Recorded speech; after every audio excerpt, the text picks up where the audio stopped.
Hi, everybody. Thank you all for coming. It is really an honor, and it makes me so happy that this has come back, the New Wave.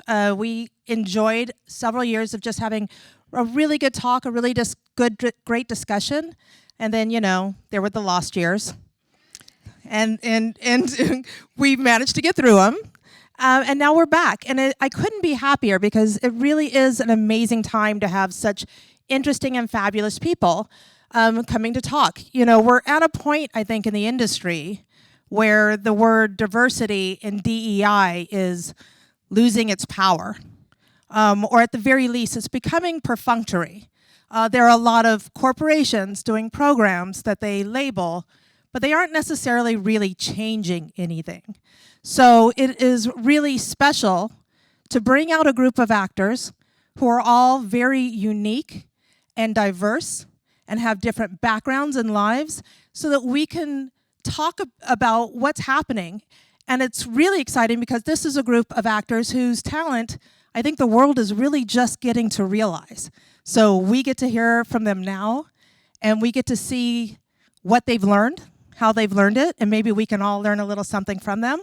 We're going to start off relatively easy and chill.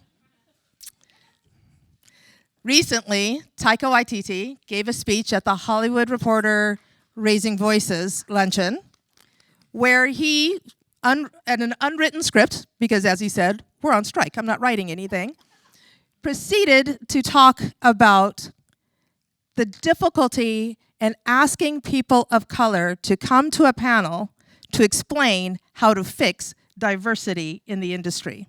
To quote Taika, he said, "You broke this shit, you fix it." And I think in that moment, he spoke for so many people who are trying to say, if you're already a diverse person in this industry, you're here. The problem isn't with you being here, it's with the people who are receiving you and are not receiving you. So it was an interesting thing to hear somebody actually in a room full of people actually say, if you're gonna burn down my house, don't ask me how to fix it, you build it back up. And I thought that was really interesting. So my first question, softball, will be, for anybody who wants to say, if you're a creative person today and a person of color or a diverse person, do you have to be an activist too? Is it necessary? And if it is it exhausting or is it a challenge? I think it comes with the territory. I think like being a brown woman on screen is a radical act in and of itself. Yeah. I think all of us being here who are a part of different marginalized communities, I think it's a radical act for us to be here, and even more so for us to be honored just for our presence. And I think that's what we deserve. I think it is exhausting. I've been talking about trans issues now for 16 years publicly, but at the same time, I know that it is needed. I feel like the pressure of asking, like, what can be done, like, that shouldn't be put on us, but just being able to express my experience to help other people is needed. So I think it's kind of like knowing how to divide what you really need, or what the question is. Like, instead of saying, is it hard, like, should you have to do it? No, you shouldn't have to do it. I should be able to like, live and share my story, share my art. But, if you want to figure out what to do, like, there are resources out there that you can literally Google it and find out. I mean, sometimes the answer is Google it. I mean, that's a complete sentence.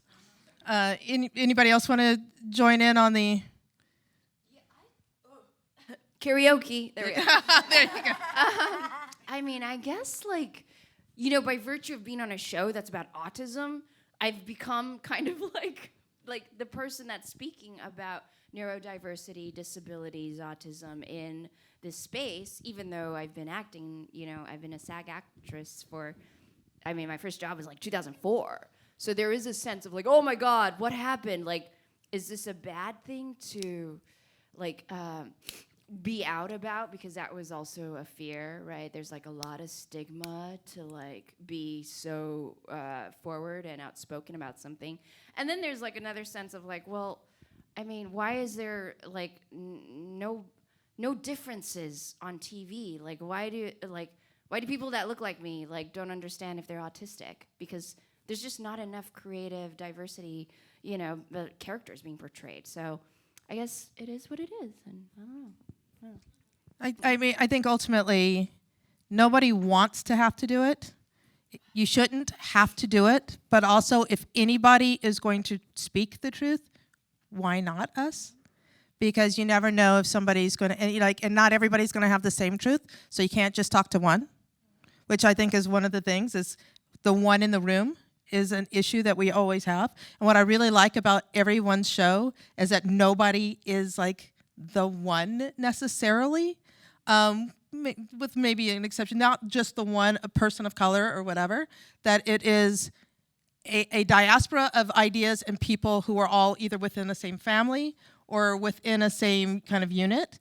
And I love that there is such a breadth of personality in everybody's show. And it just makes it a chance for people to see something that is not monolithic, because obviously no group is monolithic. So to be able to see that is amazing.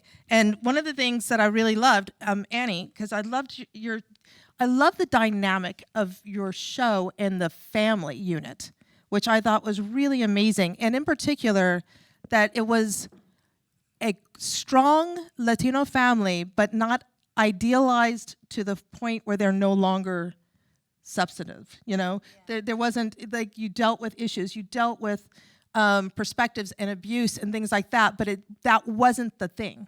I think that's what happens when, from the top, you authenticate it with having the people who are going to be the faces of the stories also be the people creating those stories.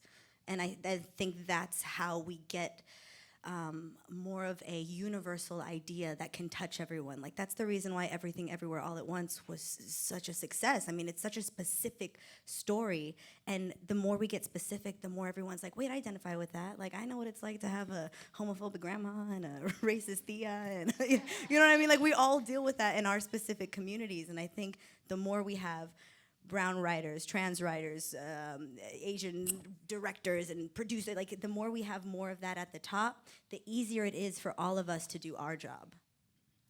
You know, I think there's something that happens when people feel seen in a show or in any setting, and that it comes when you know, I was saying earlier to Young, it's not necessarily when you don't write for Latino, you don't write Asian, you don't write Black. If you're looking at those big kind of things, you're missing what's real. Because what's real about everybody's culture is usually the stuff that you don't see because they're in the house. And that's when you see you see a show where someone does something and you go, oh, there's an Asian writer there. You know, and I remember seeing being at a panel, watching a panel where a Black showrunner was talking about a TV show that he was watching from the 80s, and it was a Black family, and it was a bunch of Black kids and parents, and they're in the kitchen, and as they're talking, in walks the family dog, who then jumps onto the counter. And every single, like, Black person in that audience went, oh. And he goes, and that's how I knew they didn't have any Black writers, because, yeah, that's not happening. That's not happening. Same thing on Flamin' Hot. There's a scene in there where Judy is frying a tortilla no comal, right? And the sound mixer was, I think it was a white guy, and he was mixing it, and Eva said she was in the room, and she heard a tss. And anybody, if you've ever put a tortilla no comal, you don't hear that. It just, like, and then she's like, why is it sizzling? He's like, because she's burning the tortilla. And he's like, no, there's no sound there. And it creates that shorthand that you don't have to think about it, where you're like, okay, can you get the tomatillo when you're asking prop guy? Can you get the da-da-da-da? And it just makes it so much more beautiful and cohesive and nuanced. Because you might not have recognized the lack of sound, but you will know it when you hear a sound that doesn't belong. And that's what understanding culture means, because when you understand what they're doing and how they're doing it, and it's wrong, then it's like it sticks out. It's that thing that sticks in your ear, and you go, there shouldn't be sound there. What is that? What are they actually making that is making that sound when you know it doesn't? And so, and I think it's, you know, I know we have a lot of writers and directors and actors in the audience, and I think that this is one of the lessons that we learn, is that you can't write for something that you don't know, that the things that people know about their family and their culture are not going to be the things you expect. It's going to be the little things that culturally you know, and you go, oh yeah, no, we don't do that. And you need to have those people in the room writing. So I think it's amazing. Sue Ann, I want to talk to you about your character, Violet. Ma'am. Hello. So, one, again, we love the fact that in this apartment, there are people who are all on the spectrum of autism, but they are not the same. Everybody has, as people do, personalities and differences, and it presents different ways. And I think it's so important, but how much did you all work to differentiate and yet not... It's rare that you see more than one person and that it's not used to highlight something in the film. It's not used as the crutch of the film. Yeah. So how much did you guys have to talk about, like, with the writers? Right. Well, I mean, we were so lucky. I mean, because Jason lives with his son who is on the spectrum. So everybody that was working on the show was everybody brought in a different level of sensitivity around autism, their own experiences, whether they were on the spectrum themselves or they lived with loved ones, right? And so it just changed the vibe of the set. You were like, I feel so loved. I'm part of a family here. And so in the auditioning process, they really encouraged us all to just bring whoever you naturally are, and you get the sense that, obviously the characters are not ourselves, but we were encouraged to, if we stim a certain way, or if there are certain peculiarities in how we interacted. So I can only speak for myself. I can't speak for Rick and Albert and everybody else. And it was so cool because there was actors who are on the spectrum that played neurotypical. Like Robbie Clater Jr. He played a coworker of Jack's.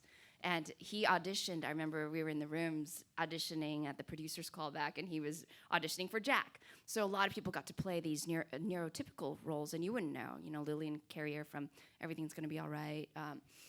So that show, I think it probably employed the most amount of people on the spectrum, in front of the camera, behind the camera, all over the. It was like, wow. It was so easy to be on that set. I think that's amazing because it really is introducing people to a group that they don't necessarily get to see in a natural setting. Like it's usually the device. And this isn't necessarily the device. Living is the device.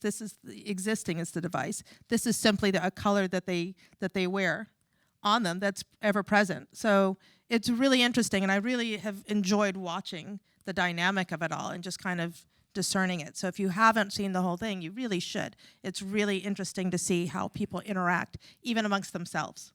So, and everybody finds everybody annoying, which is a universal theme, right? I was like, oh yeah, even that's annoying to everybody. That's perfect. So Lionel. Yes. So I'm just going to start everything with what I love about you and your show. That's good, just down the line. All right. So, I sit there and I watch The Bear, and it is an environment that just seems feral. Like, as they're like making food and screaming and shouting, they're cooking and everything. And I find it so fascinating and wonderful that you are almost the gentle touch in the middle of that storm. And as the baker, you are the person who has nuance, and you see the potential of having Carmi there. And you are like whereas usually it's like the big black guy is like right in the midst, whooping it up and being loud. You are the calm storm of that. How did you find that character? How did you work within that environment, especially?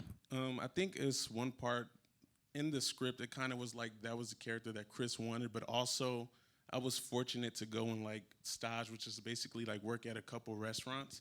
And in there, I talked to it was like a bakery, and I would talk to the bakers, and kind of that environment was like a step outside. It's like where they go to retire from the kitchen. So it's the intensity and urgency of being in the kitchen without the chaos and the mayhem of cursing each other out and all of that. So I think realizing that, it allowed me to say, okay, cool, this character is kind of living in his own space within this world, where it's like, this is how it felt in the bakeries, and I wanted to bring that over there to the show, where it's like, every time you step over here, it feels like an exhale rather than like adding to the chaos. I love it. I don't know why I necessarily know why I felt like it was so revolutionary that like the big black guy was like the calm, soft touch in it. Well, I mean, because you don't really get to, like, you're usually like security guard or something like that. Yeah, it's usually like the voice and everything, and and I just love the fact that you are like the calm, the quiet storm in the middle of that, and that you're baking. You're that you're doing something that takes nuance and touch, and like that's so unusual. Have you picked up any baking skills? Can we all get a kick? A little bit. I mean, I had to, just so I looked like I knew what I was doing, because I was terrified of. Because I think that, especially like the kitchen world, they can be particular and pretentious about like their craft, and I know that like just from like Maddie Matheson, who's on the show, who's a real chef, and then we had another culinary producer, Courtney Store, and they were like, you were speaking about the specificity earlier, where it's like it's the same thing where they like sniff it out. It's like we would be doing something and they would say, no, you don't stand like that. No one in the kitchen stands like that. Or someone's drinking out of they had a scene where someone was drinking out of a water bottle, and there's like, no, use the deli cups, because that's what we all do. And that's what people come up to you and like talk about. They're like, yeah, no, this feels real. This is what a kitchen's like. Everyone in the kitchen knows a little bit of Spanish, and because that's like most of the like the line workers and everyone is Spanish. It's like little things like that made it real. So that's where I learned my Spanish. But you learn the important things. You can get it done. Yeah. Oh yeah, I forgot. Yeah, that's what I was talking about. Yeah. No, I like learned how to bake because you just had to. I didn't want to look stupid and not know what I was doing with my hands. So I was like, all right, let me take this serious and go and just practice and like burn some donuts till I learn how to make them. What I got out of that is you know how to make donuts. Yeah. I was like, wait, what? Yeah. We're going to talk later. Okay. So, Isis, your show is just such a joy to watch. The family unit, I mean, it's the family that everybody knows. Everybody just kind of, all the personalities and all the kind of craziness, but all dealing in love. And what I specifically really enjoy about it is that even they welcome in people who are not a part of the family, because beyond culture, there is an acceptance of folk who either are Cuban but speak Spanish. Cool. You can come in and be good. Or can you come in and just be honest and truthful and talk, like, and give your whole kind of sexual gender background, which was hysterical, because that was my grandmother would have done that. Like, tell us more about this. And you're like, Grandma, no. But also that almost religion trumped culture in that family. And that it's so easy and interesting to find people's connection to others. So it's not closed, it's open, and there's more than one door to get in. And so I want to talk about the tone of that and your place in it, which is very matter of fact, but very, I'm like, you're the professional working person in that. How do you go between like a hospital scene and then into the chaos of the family and keep your place where you can shine? Well, I want to say that my show creator, Gloria, is here. One of my guests with the pink. Whoop, whoop. So for me, I want to go back to getting the role. You know, being a trans person, it's rare, or not even rare. I've never seen the character description be the heart of the family, warm, kind, hardworking, like all of these things that I feel like I am. But, you know, for a trans person, especially like a black or a brown trans person, that is not ever the description, right? So to see that and to kind of know that the character is grounded in the heart that I feel like I already have, that's not ever anything I ever see. Going into the hospital scenes, we were in a real hospital. I get a little cringe in hospitals. I'm the person that faint when I see blood. So that was really interesting. I remember we had one of the medics kind of show my scene partner Todd how to kind of do the stitch, and I'm like there watching and helping. So I didn't have to do like a fake stitch, but it was still like, I'm like, that's not real blood, right? It's still, I'm getting a little hot. So it was really interesting to have scenes with the family, especially the grandparents. I don't know if you all have seen it, but especially in season 2, I have more time with the grandparents. We took a trip to DC a few weeks ago, and I got to see my grandmother. And I'm like, art imitate life. You never see a trans person with the family usually, especially be loved by their family. So to have these scenes with family and like the grandparents and talk about religion and religion be a part of my life, but also I have a career and I'm so loved on. For me, that is my life. So as an actor, though, that's not ever anything I usually get to see for characters, for people with my background. So it was kind of easy to kind of sink into that character for me, but also kind of shocking how much family and love was on set, because I didn't think that would be possible for me as an actress personally. I don't know if I answered your question, but You absolutely did, because I think everybody assumes when you get those, call sheets with here are the characters, when it's trans almost so often equals tragic. yeah. And that's the show. Let's all watch this be tragic. And this is just not tragic. This is strong and it's centered and it loved on. And that's just part of it, And I think that's revolutionary for it. Yeah, Gloria also knew that it was important to have queer writers. One of the writers, JT, is non-binary, and they help make my character, or write the character, which goes back to everything everyone said, to pick up some of the little nuances of the trans person was so important. And then even at one point in season 2, I had a question, or I thought that something in the wording for one of the scenes should be a little tweaked, and I'm like, what do I say? And I mentioned it to Gloria, and I remember Gloria saying, well, I think this is a conversation you and JT should have, and you guys can kind of work it out. And even, being the creator and having that thing about you where it's no pride or anything to just say, I think this is a conversation for you all, and kind of put it on me to kind of have that, I guess, power to do that. It made me feel even more like family and welcome, and like, wow, I know she cared about me, but this little thing was hard to say because I'm not that type of person that to speak up, and Gloria made me feel so welcome, and me and JT worked it out and tweaked it. It was just a small tweak, but I thought for my community, it would be a little bit more universal to word it a little bit differently.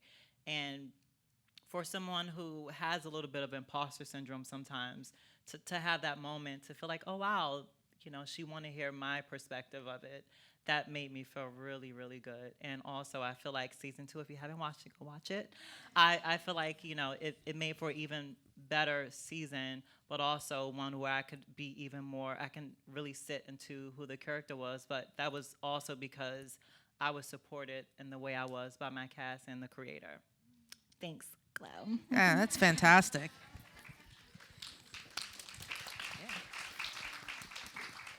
Yeah, I do think it's key that you have to empower your actors to be able to speak up. And if they feel like they're an island, it's so hard to do that. It's hard even if you don't feel like you're an island, but it's that much harder if you do. And so to have people so that are open and that you're able to talk to, who have some shared experience, so you don't feel like you have to educate people while you give your note. Like, okay, I have a note, but first let me give you the background of the last 50 years and bring you to this point so we can have a discussion. To not have to do that is tremendous, and it's such an amazing show to allow people to do that. There's so many scripts now that are being written and made, and there's so many people are expanding their horizons of what people want to see. But there's something that I'm very curious about, and it just occurred to me, because you're saying that you so seldom see a character that is written and specifically said trans and is written so kind of beautifully and nuanced.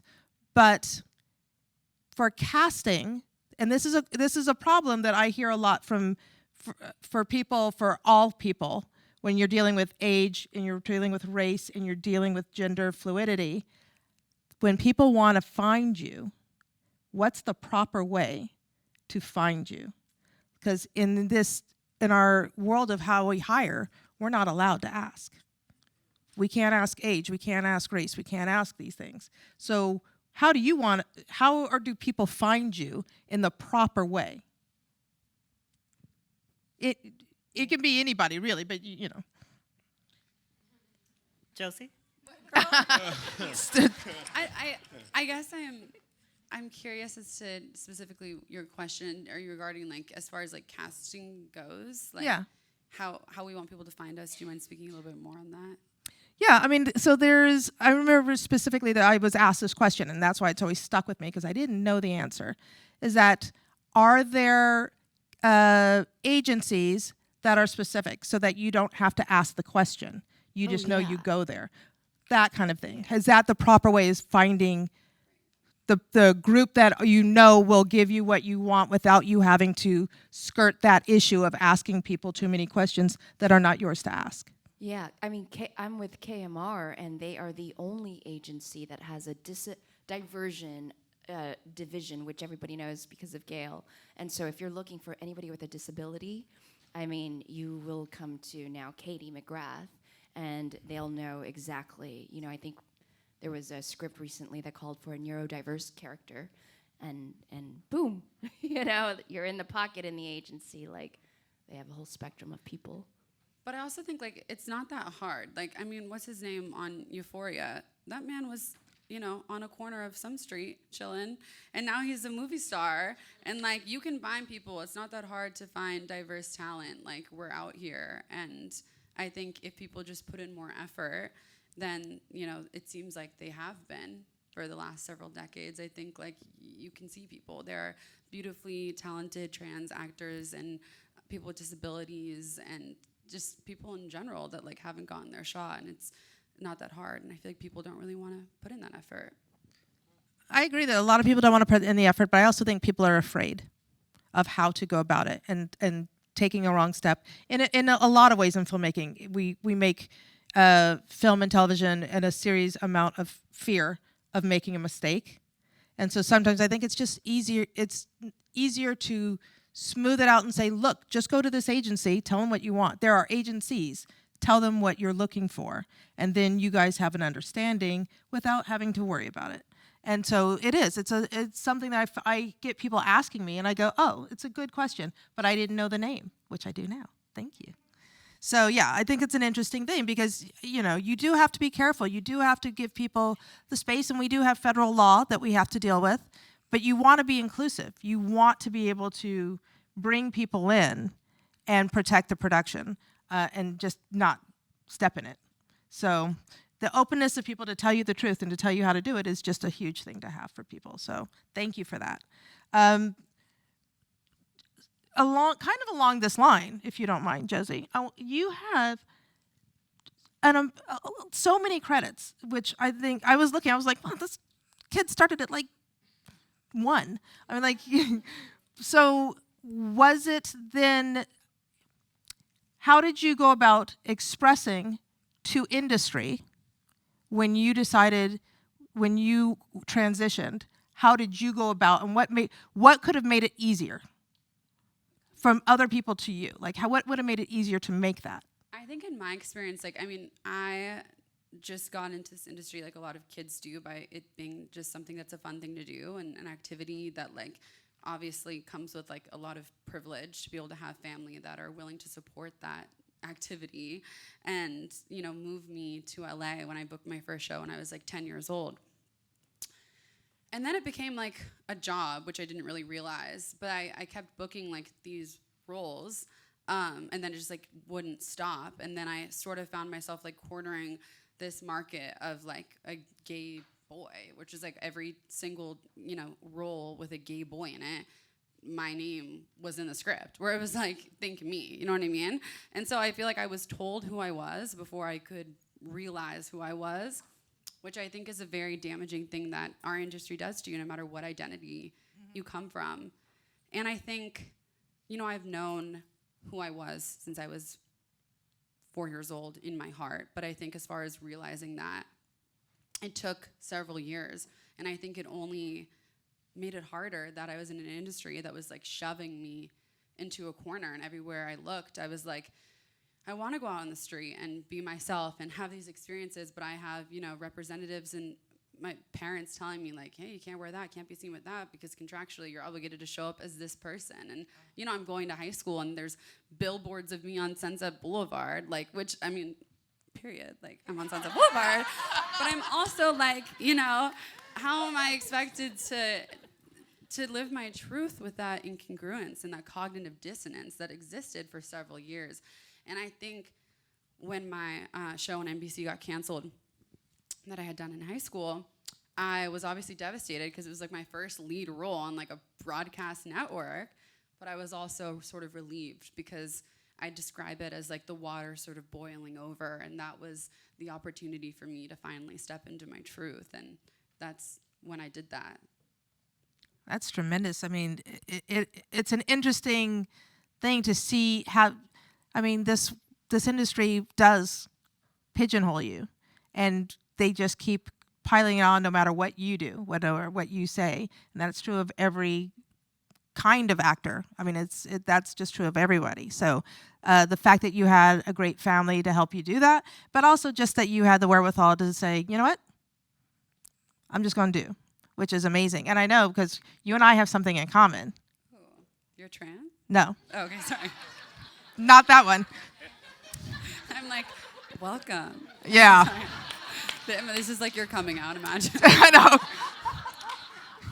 Right here at this panel. No, far less cool. Sacramento, Davis. Oh, yes, that is where I'm from. Me And too. where my film that I was in, Indie Spirit Award nominated, other people took place because Chris Kelly, the creator, is from Sacramento. Sacramento, and that's where I'm from too, I'm so born and raised. sorry. I know. Where did you go to high school? Del Campo, Okay. Northern. So now, how does it feel though? I know, sorry, we're just having a little reunion. But how does it feel now to know that in places like Sacramento, where, there's not a lot of anything at all, that people now can look at you and say, oh, wait, now I can find my truth because I can see it more. Maybe somebody else gets to leapfrog some of the process that you had to go through. Yeah, Isis and I were talking about this. Like, I think it's the most beautiful thing in the world when people tell you that, they either choose to be on Earth or they feel validated on Earth because of you. Right. And that is, like, the only reason to be so on the forefront of all of this and to be so vocal is for that. I was just in Davis this past weekend, and I saw some of these neighbors of mine. I'm like, y'all are queer as fuck. But like no one, I had no idea at the time. And I was the only one. I felt so othered and I felt so different. I'm like, but you're one of us. And they were like thanking me. And I had no idea why they were thanking me for being so myself, because I was just existing. But yeah, I think like it's a funny thing. We all can probably relate to that, going back to your hometown and just like seeing how people evolve. But Sacramento is still not great. No, it's a fine place. It's a fine place to live if you want to be bored. It's a fine place to be born. And then I got luggage and left. So, young. So you started off as a musician? I played violin for a while, yeah. So I'm curious, because when you decide to kind of explore acting, and now that you've done it for a while, what does acting do for you that is different from music as a creative outlet? I think for music, it's developed into something that's more private for me. It's something I do to individually express any feeling or emotion or energy. But for acting, it's something more to be shared, and it's a very collaborative experience, especially in film. And the longer I'm in this, I'm realizing the whole nature of this job, outside of production, outside of set, it is more and more people-centered, people-focused. And as a self-proclaiming introvert, my music is very personal and something I do at home or alone. But I think part of me needs to have a human experience with other people. Something like this even, and to be on a panel with such talented artists, I think that's also something I secretly yearn for that I didn't realize until I got into this industry. Although, let's not forget, it can be exhausting, and there's a lot of cons that come with the pros, but I think I'm blessed to be here, and acting has always been this, if it's like a spirit or entity, I think she's this divine, feminine spirit that seems to just carry me through all kinds of situations throughout my life, whether or not I was aware she was watching over me or not. I was like, man, you are on the right panel. Like I was just in like a podcast, like a sensory, like this shit's in 4D, and like I felt that. Well done, my man. I love that it was she, by the way. Yeah. I like everybody in the panel went, oh. We can all relate. We feel her. Yeah. It is such an interesting thing that it filled a part of you that you may not have been aware that you were looking for at the beginning, but when you taste it, it becomes a craving. You know, it becomes something that you have to seek out and enjoy, and the more you enjoy it, the more you want. So I think it's an interesting thing that I find that actors so often have, is that they touched it, and now they just are seeking that again. It's an escape. It's like a very a filmmaker, Werner Herzog, speaks about the ecstasy of truth, and that's something I'm pursuing through acting. But I think, especially as an Asian American boy, early on, I was raised in an environment that's very like you are not, as a man, you're not allowed to show emotion. You are not allowed to cry or yell or show any kind of extreme form. You have to be even keel, which I think has its purpose in some situations. But once I got to drama school, once I started working on very, very human experiences, then that's when I started to feel more human, and I was allowed to in these in theaters with black walls like this, and we're all wearing black, and we don't have to be whoever we were when we started. I think that's very liberating, and that's what I mean by this maternal thing, this kind of maternal energy that allows you to exist rather than telling you what to exist as. Fantastic.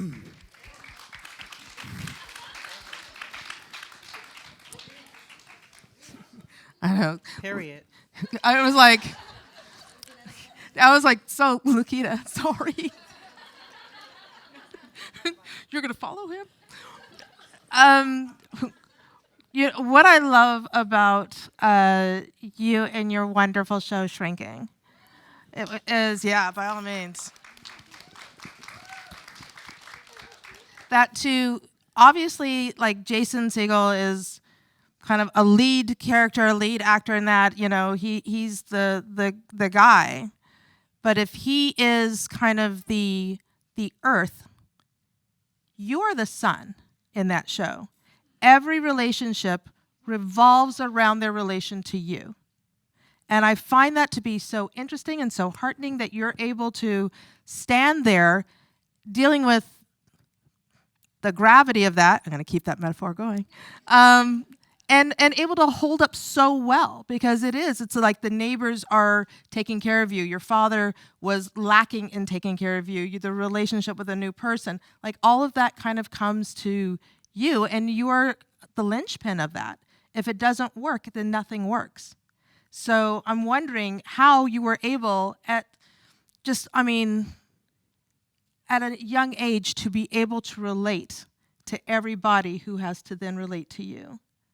Where do you find that? Oh my God, how do I follow you and also that question? Okay, you need a goddess. I think acting is, our job is to find truth. Our job at the end of the day is to find that little nugget that is magic and try and infuse your performance with that so anybody can relate to it in a sense. I was really fortunate to work with this insane ensemble that have these beautiful, vibrant careers, and I just felt like every day on set was a lesson, and I learned so much. I was really, really nervous, honestly, like working with them. Like it's Jason Segel and Harrison Ford and Jessica Williams and like but yeah, I remember like the first day on set, I feel like I came onto set with like a blind confidence. I kind of like dissociated from the fact that I was doing the show, and I like showed up and I was like, okay, I'm a professional. Like this is just every old day. And then Jason and Krista and Harrison Ford are there, and I got so nervous before starting my first scene. And I had met Jason a couple times before, so I had a little bit more of a connection with him, and I felt a little bit more comfortable with him. And I remember everybody left the room on the first day, and it was just me and Jason, and I turned to him and I was like, dude, I'm so anxious. Like, this is so scary. And he, like, made me sit down, and he said, hey, kid, you don't have anything to prove here. Your only job is to work hard and focus on the work. And having that little nugget of advice going into this crazy ensemble was like my anchor. Just like going into work every day being like, I'm a professional. This is my work. This is my job. This is something I truly care about. And then that kind of lifted my veil of anxiety going into the project. And I think that also lifted that veil of like the pressure of feeling like I had to relate to everybody or find that magic nugget. I just kind of let it all go and had really fantastic actors on the other side that I had the privilege of bouncing off of. So it's very sweet to say that I was like this through line for all of it, but I really couldn't have done it if every single other person on that set, every single writer wasn't so specific and brilliant with what they wanted to do, and then so willing to like throw that all out the window on the day and just like play and have fun. I don't know if that made any sense. No, it absolutely made sense. I mean, I think that's one of the greatest lessons you can give to people who are creating anything, is that you go in with a plan, and then when you start, you can throw away the plan. Like when you know what you need, you don't have to drill down the minutia. And so that ability to do that allows your actors to play and to grow and to give you things that you never imagined. And so I think that was a beautiful idea of how people should run sets. Do you think Jason was really great because he started in so long and as a pretty young man himself? And oh, for sure. I mean, he definitely I could sense that he felt a part of himself in me, like being young and growing up on a set. I mean, he did Freaks and Geeks when he was the age that I am now doing Shrinking. And he was just like my biggest cheerleader the whole time. He was always looking out for me and making sure that I was comfortable and making sure that I had a good environment. Yeah. that's fantastic. He's the best. He's amazing. Okay, so I have a question that's maybe a little odd. So, you know, when you go to Sundance or you go to festivals, you all around, there are the houses, right? There's Black House, Latinx House, Indigenous House, Gold House, Muslim House. There are a lot of houses that are undeniably safe spaces for people to gather and have conversations and support each other. And in that, I think that that's a really wonderful thing. But I wonder, do you think we might also be siloing ourselves a little? Like, is there a place where all the people from all the different houses should be together? Because everybody's got the same challenges. Everybody's kind of working on that same process. So what do you think? Is it healthy? Is it not healthy? Or is it somewhere in between that everybody kind of has their, this is the Gold House. This is where the Asians go when they want to go, you know, at Sundance. This is where the blacks go. They go to the Black House. How do we mix it up a little bit? Do we just have a house? I've never personally been, but I'm the type of person, I want to go to taste all the houses.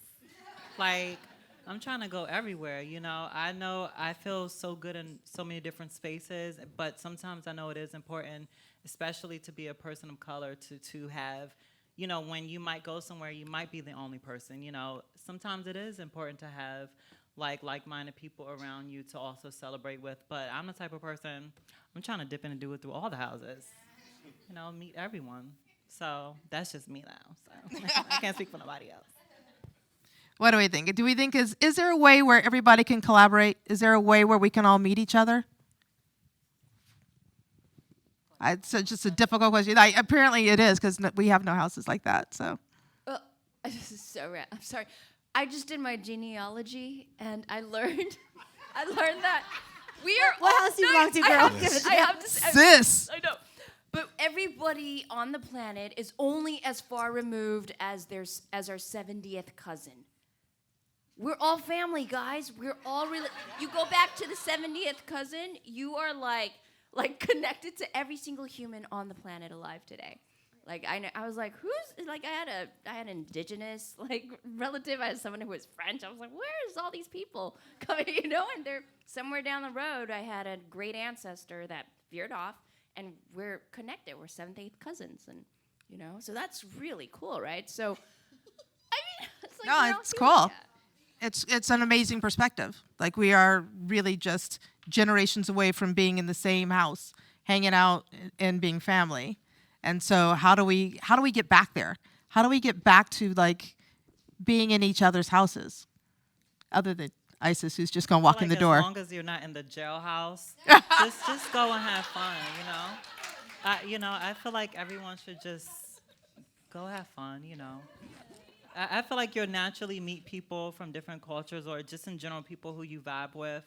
And sometimes that might be in a different house than you think you belong, you know? Get okay. Period. As long as it's not the jailhouse, that's the most important. Well, so then there you are. When everybody is at Sundance or whatever festival you all will be at, look for the houses. Go visit all of them. They all really have great programming and things, and it's nice to be able to see it, but I wonder how we can encourage it more, you know, to get people to come out of their... It's hard to get people to break out of what they're used to and familiar and to walk into someone else's house. Donuts! I'll just show up at every festival with donuts, is what you're saying? Yeah, that's a different flavored donut. So you gotta go to the different houses for maple bacon. All right. The Latinx house. Oh, right. Yeah. Sue Ann's making a list. She's like, here's what we need. Red bean donuts at the Gold House. 5 billion dozen donuts, all out. So Sue Ann, I want to talk to you about Violet. Yes. Because in addition to being this really great show where you have these 3 really interesting people, we also see something that we don't often get to see, which is a young woman who, while on the autism spectrum, is a young woman. She's exploring her sexuality. She wants to be loved and receive love, and she's interested in sex. It's not altruistic necessarily, where we get a lot of this person just wants to meet that one person, kiss one person, they die happy kind of idea. And I love that you were explaining somebody who has a much more visceral idea about it. How do you find her, what was the discussion about how she's exploring that part of herself? Because it's pretty bold. Yeah, I mean, hello, does not every teenager want to have sex? Period. So it's got to be a thing, right? And so, for somebody on the autism, this is where I really did relate, which is amazing because there were so many things from my own personal experiences, childhood. I've been left on a date. Someone does, I'm going to go into the bathroom and never come back. And I'm like, where's my ride? It's the most awful, heinous things, you would not believe. And part of that is because as a person on the spectrum, there is a different, layer of trust, naivety around, or literalness. I don't know, all kinds of weird stuff, right? I don't, Violet had to be protected a lot, right? And, but also Violet was very headstrong. she wants to be normal. She wants to have like, she's reading, you know, like Cosmopolitan. I don't know, what did kids read to this day? But everybody's talking about sex, and it's like all your girlfriends are talking about sex. Like Tiff's here. What's up, Tiff? What's up, Tiff? Arby's. You shouted out Arby's. We had so much fun. Yeah, because that's what I did. I was like, my friends who were like more with it were like, girl, come here. Let me do your hair. Let me do your makeup. Like all of that stuff was so foreign, and people on the spectrum want it. When we want to be a part of the world, then you're going to see like how hard and difficult it is. And it's difficult for everyone. I heard dating, right? It's like sucky. It is. In LA, like, yeah. Thank God. Yeah. Like, you know, people lied. And it's like, oh, what? Like, ghosted? I was like, what happened? And be like, hello, just say you don't like me. Like, what's wrong with that? I do think that that's the brilliance of your show, though, is that that's just life. Like, figuring that out and trying to figure out dating is just awful on every, you know, it's hard when everybody starts no matter what, but we rarely get to see that kind of moment where it's not just presented like there is that kind of thing where people are presented to be altruistic. They're, you know, oh, I'm going to represent, you know, an autistic female, so therefore I have to be the epitome. I have to be the, you know, whatever. And she's just a girl. She's interested. She wants what she wants, and it might be as difficult as it is for anyone, but it might just be differently difficult. And I thought that was such a truthful thing to portray, that it doesn't have to be, you know, I just want a Prince Charming. Like she's got the same delusion that most teenagers do have, that they're going to find somebody who's going to be their everything in, you know, by swiping right. And no, not all teenagers are interested in sex. I have teenagers. I'm sure. Yeah. Just lie to me, please. So I'm interested in what do you want to see in the future? What do you want people to know? And I'm gonna start with you, Annie, because I haven't talked to you in a bit. When we're talking about, you know, there's a lot of talk always about people and corporations wanting to break into the Latino market. That's one of those things that you hear people say, and then they don't know how to do it for some reason. I don't understand, like, the idea of it. And what I like about your show is that you have people who, what I noticed that was so authentic was not just like story, etc. It was things like makeup. I was like, oh, the makeup is very specific here. Oh, look there. And I saw it in With Love too. Like everybody has like something that made me go, oh, look at how they're doing that. So I mean, it's amazing when you see something and you go, oh, somebody did the makeup, like really did the makeup. So what would you like to see happening with the people who are out there writing and creating? Well, they're WGA, they're not writing right now. But the people who are creating and thinking of it, what would you like to see people looking at? Or what would you like them to know? Is there any advice or an idea that you want people to understand? I know it's lofty.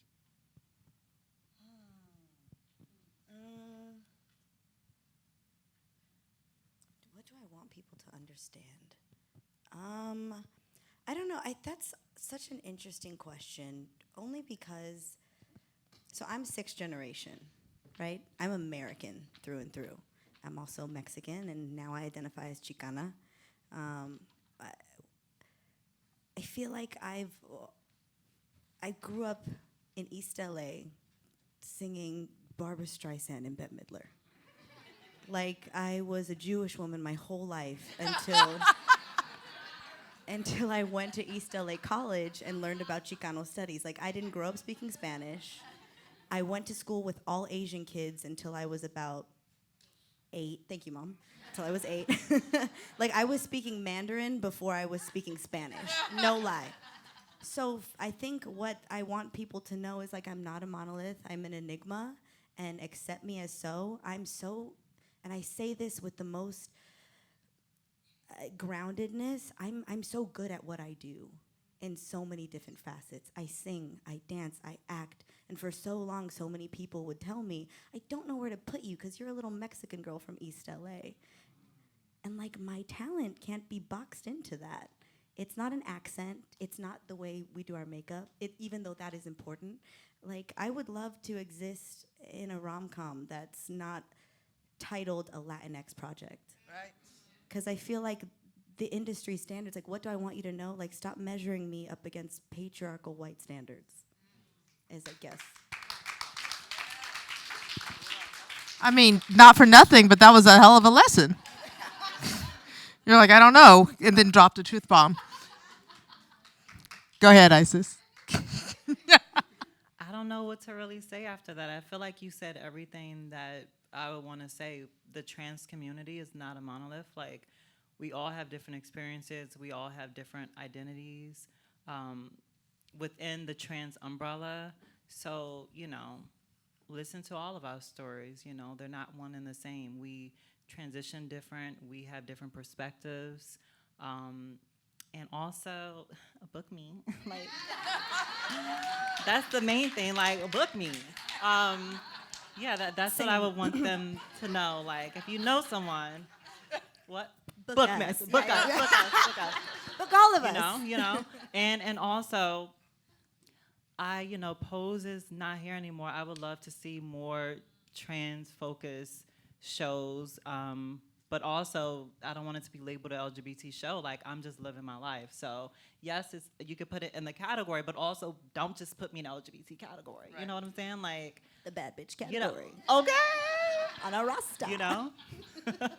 A bad bitch roster. Okay, sorry. You see you're making me, I'm trying to be, okay, wait. I'm trying to be serious here. Yeah, so that's what I want to say, you know. And also, I want to see, like, I love my character Soul because you see them have, like, expressions and stuff. Like, I'm a really goofy person.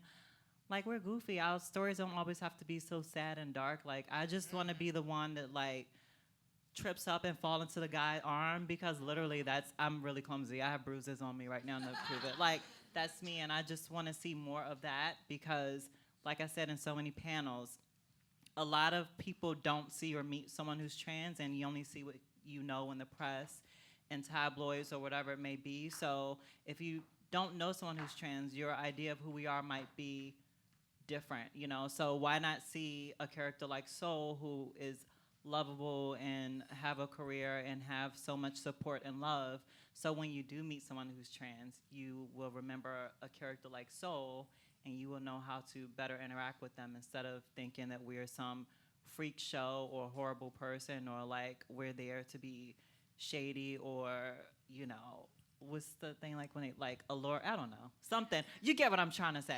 You know, like more positive representation of trans people and also book us. They're gonna book us and find out, you know what I mean? They're definitely taking this on the road. The Book Us tour. Lionel, do you have any thoughts that you want to present?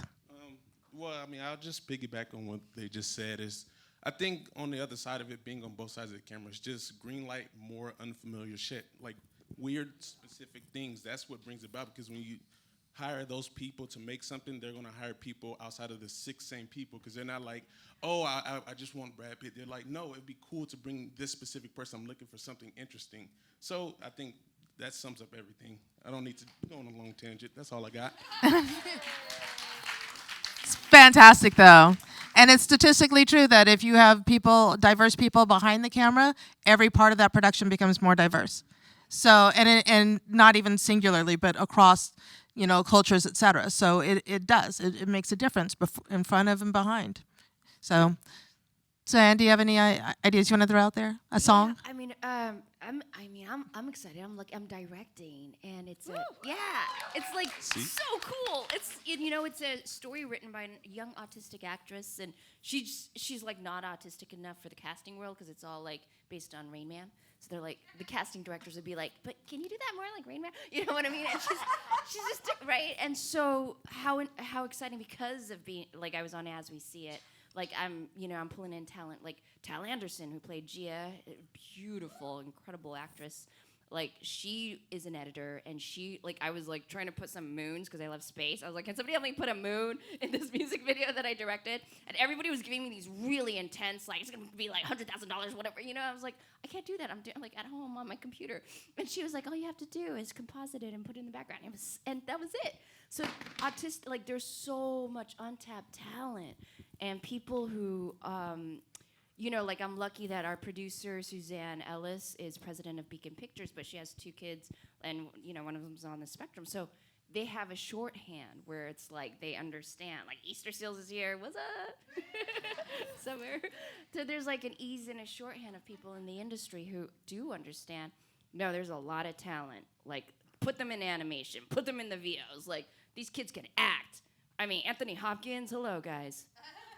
He's on the spectrum. He's Asperger's, so people don't know that. It's fantastic. Yeah, it's amazing. I know. Lukita. I'm just gonna kind of piggyback off of what Lionel was saying. I feel like I had my coming of age during shooting this show called Generation on HBO, and that show was focusing around a bunch of queer youth, Gen Z kids in Anaheim. It was very specific, and it was a beautiful arrangement of an ensemble, and everybody had their own different thing going on. Anyways, but I completely took for granted how diverse my crew was when I shot that. I didn't realize how much more space you have when the comfort is built in, when you don't have to, you know, tell your wardrobe person that's helping you out any specific things. They just like know how to handle you respectfully, or an Asian makeup artist that like knows how to work with my skin or work with my hair. And like I've worked on projects since that I've had great experiences on, but it makes such a difference when your crew is diverse. You just feel so much more comfortable, and as an actor, like that's like you need that to deliver a good performance, I think, or I feel. Fantastic. It's a great lesson for people who are out there creating. Young? I would love to see just really good writing and really good filmmaking, and to a point where we're no longer, minority groups aren't responding to anything. We're just putting out the projects that we like, and that should just be the norm. We don't need to be a part of the club or be part of the old pillars. Just fuck that shit and make our own. Yeah, amazing. And I think we're making headway. I think we're doing it with what we're doing. Well done. Love that. You want to join us there, Josie? What? No, yeah. Oh, yeah, sorry, yes. Yeah, put us in like different genres instead. In Center Stories, not only around like what we are, but who we are as people, and not just you know, hiring someone for the sake of hiring someone, but also recognizing the nuances in people's identities and complexions. And like colorism is a, you know, major thing in our industry, and especially in the trans community. Like we're mainly only seeing white people of lighter complexion, skin tones on screens like myself. Still hire us because we can do the job. But like also uplift our black sisters and our brown sisters and brothers and siblings as well. I think that's, yeah, super important. I'm like, let's just do some weird shit, you know? Like, right? Book us on some weird shit. On some weird shit, like us and Chris Tucker. Let's go to McDonald's. You know what I mean? Like, what film is that? Put us on a raft. Smoking. And wait, and on a raft? Cast all of us in the same thing. I feel like this would be a hoot. Right? Right? Like, until trans people are like the Chris Tuckers and then also Kate Winslet, like, we haven't reached equality. You know? I love it. I think this whole panel has now been, can identify as Lionel's weird shit. Like, just do weird shit, which is, you can't go wrong. So I think you all can agree that these are just amazing, talented people. They're so smart, so giving. And so I want to thank you all for coming out and just giving us your insight and giving us your perspective. It's always enjoyable, always enlightening, and you all are amazing, and your shows are all amazing. So thank you so much, and thank you all.